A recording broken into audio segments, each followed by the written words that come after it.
Salut à tous, Kwame Sport, j'espère que vous allez bien, peu importe l'heure et l'endroit où vous regardez cette vidéo.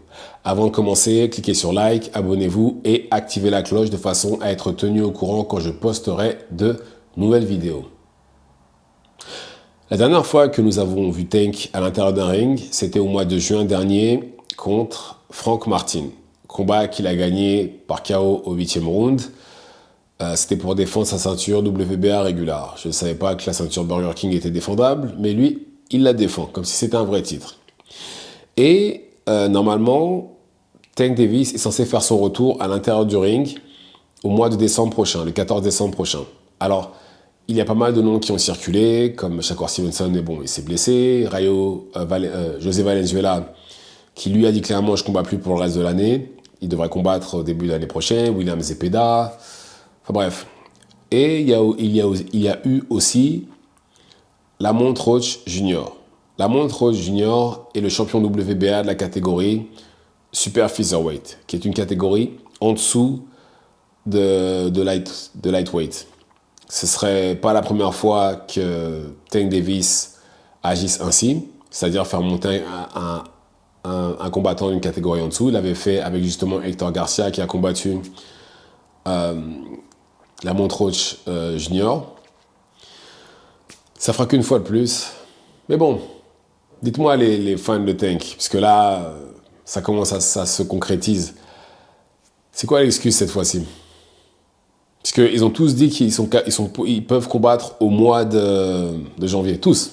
Il n'y en a pas un qui a dit le contraire. Ils sont tous d'accord pour combattre au mois de janvier.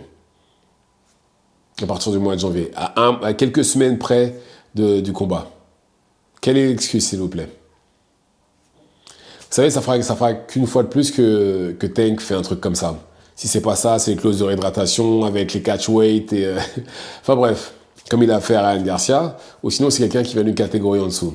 Ils sont tous disponibles à partir du mois de janvier. Et il combat le 14 décembre. C'est-à-dire que c'est à 2 semaines près. À 2 semaines près, on est en janvier. Quelle est l'excuse? Et en plus de ça, il va combattre Lamont Roach Jr., déjà qui va d'une catégorie en dessous, qui a galéré contre une de ses anciennes victimes, Hector Garcia. Tank l'a mis KO, mais par contre, il a galéré Lamont Roach. Bon, après, vous savez comment vous connaissez les sports de combat, c'est les styles make fights. C'est ce qu'autrement dit, c'est pas parce qu'un galère avec l'autre que forcément, ça veut dire qu'il est moins fort ou plus fort. Il y a des styles qui vont mieux avec d'autres.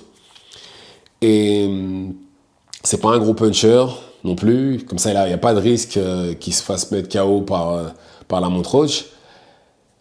Et encore une fois, il vient d'une catégorie en dessous. Donc là, clairement, ah oui, l'excuse apparemment, c'est que tous les deux viennent de la même région des États-Unis. Tank vient de Baltimore et Lamont Roach vient de Washington. En gros, c'est un classico. C'est comme Lyon-Saint-Étienne. Voilà, c'est pareil si vous préférez.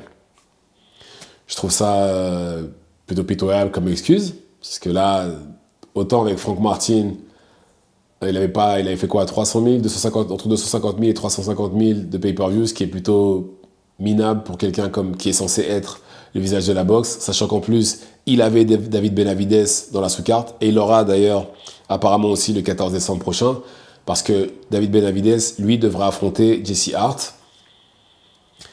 Mais bon,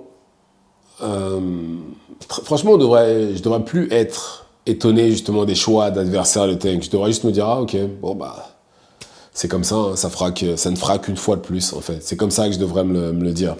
Plutôt que de me prendre la tête et à chaque fois de me dire, oui, il va prendre justement, je sais pas, Shakur, Shakur, Zepeda, Valenzuela, enfin peu importe, quelqu'un qui pourrait lui donner un combat difficile. Et le pire, encore une fois, comme je dis à chaque fois, c'est que je pense qu'il les bat tous. Ça se trouve, c'est peut-être même lui le plus fort de tous.